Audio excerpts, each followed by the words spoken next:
Greetings. This is going to be another collective message. So we have a lot of retrogrades going on right now, so there are just a lot of miscommunications.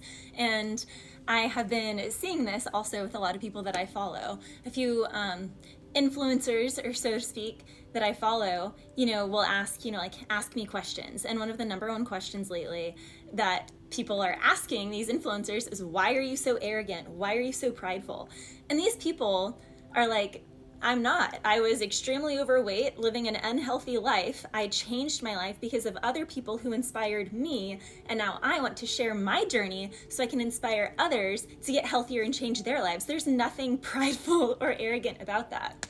And why I'm saying this is because today's message is about people that are just happiness haters, people that are just envious, people that just hate because they don't want to change. They want to stay in one area. Now, I just did a Get Ready With Me talking about relationships before this, and it also ties into the same message, because in that Get Ready With Me, I was talking about how relationships are like chutes and ladders, and they are elevators and activators. So it's like you can be on the same, like knocking on the same door.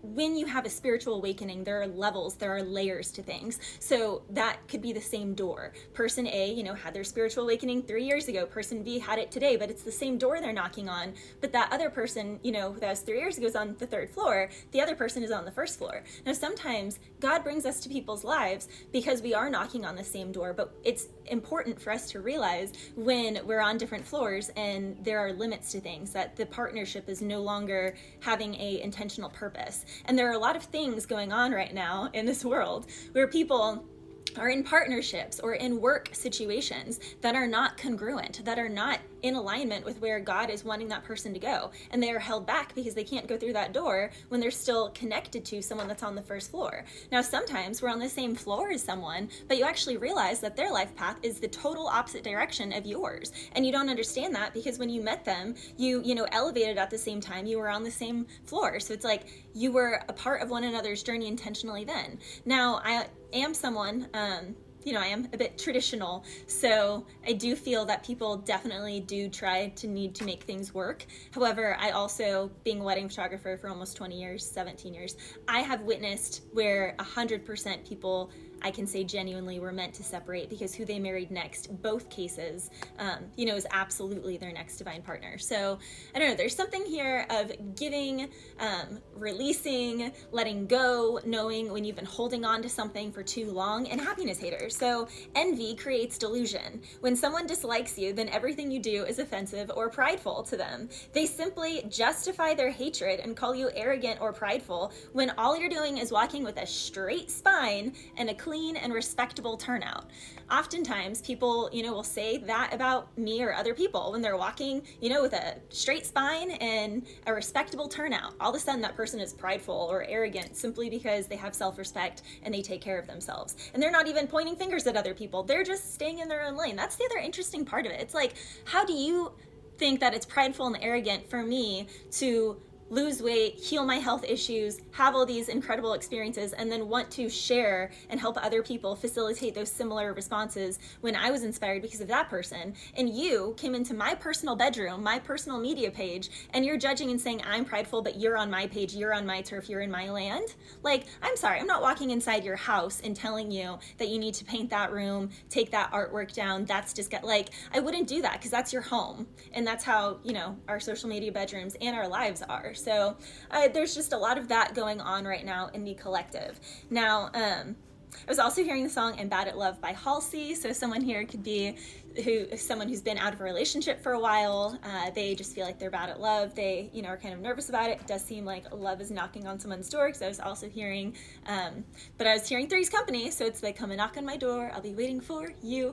But that's Three's Company. So someone here could need to leave a connection and go towards a different path, that would lead them up with somebody else. But it's like they just can't get their feet to leave their current situation, no matter how horrible it's getting. It's like it's getting worse by the minute. Also, if you truly stay in your God-given lane, you stay in your lane, then others will only destroy themselves when they try to come at you, when they try to destroy you.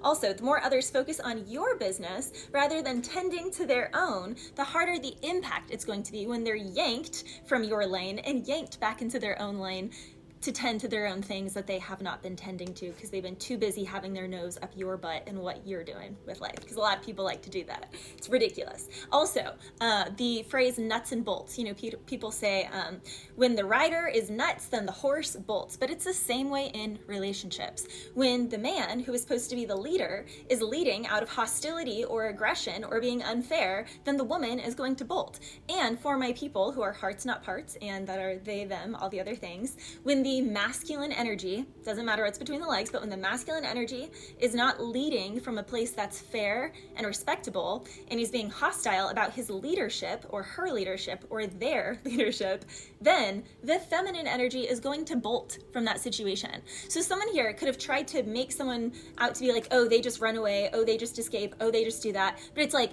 but they're leaving out the part where they were abusive and hostile and that person had to flee for literally their life or for their own health. Like, there's something like that going on in a situation where someone could have a reputation to like always leave and they don't have like a staying power, but that's not true. They actually had to flee situations for their own health. So there's something like that. I was also seeing glow sticks. So I don't know, maybe someone is going to a party or something that there's gonna be glow sticks at, or maybe you're gonna be getting glow sticks, or you could meet someone, if you're not in a relationship, you could meet someone at an event where there's glow sticks.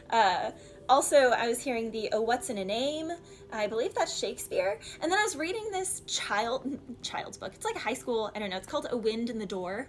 And it's a very interesting spiritual book. But in the book, the people that are more gifted or intuitive are called namers. They name people. So for example, when people are kind of lost on their path, or people are kind of feeling down or unregulated, then these namers come in and help people find their purpose and connect to like meaning in life. And then there are the unnamers who try and make people just like stew in the like lifelessness and the meaninglessness and a more like nihilistic viewpoint of living.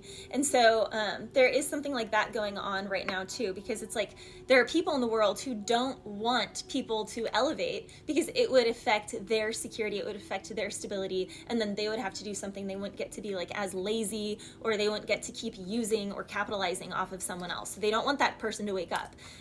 It's kind of like when I was talking about the whole door analogy, like some people, are knocking at the same door, but they're on different floors. And there are some people who don't want any doors and they don't want any floors. They just want ground level, one room. They don't want options. Like, no. We, sign the dotted line. It is this way. It's always going to be this way. I want no evolution. There's no doors. There are no levels. It's just one floor. And some people are really like that. And you can't negate those people. They actually exist. But, you can pull yourself away from those people and do what's necessary to change. And then I was hearing the Taylor Swift song, Everything Has Changed. All I know in the morning when I woke, I know something now that I didn't before. So someone here, that could be a good thing for some people and that could be a bad thing for some people, because there is a pivotal moment that has happened or that's about to happen for a lot of people where it's like everything has changed. What they've been faking, like going along to get along, it's not going to work like that anymore. Like that just won't go anymore.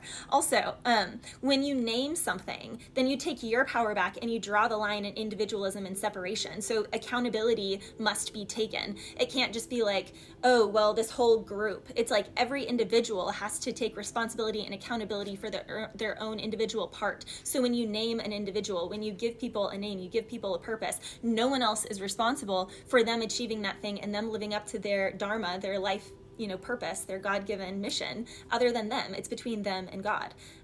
Also, I was hearing the song For You, I Will by Teddy Greiger, although I will say he is now a she. So someone here could also need to make a change. There could be a man who's married to a woman, but internally he actually feels feminine. Like that, I am feeling like there is an energy that has some sort of, I don't want to say confusion, because they're not confused, but they feel like they can't betray the life that they're living, but they're betraying themselves, so they already are completely betraying their life. But in that song, he says, nothing tastes as sweet as what I can't have, but tonight I'm not afraid to tell you what I feel about you. I'm going to muster every ounce of confidence I have and cannonball into the water. Maybe someone here is going to cannonball into the water, but it seems like someone is actually going to share their feelings. I was also hearing 99 red balloons, gone rogue, gone country, jockin', someone jockin' someone's style, to whom much is given, much is tested. And I was also hearing, I could go for that, nah, I can't really go for that, I would get got for that. So someone feels like they would get in trouble, or there would be too much reprimand for them to actually honor what they desire in their heart. Bless you.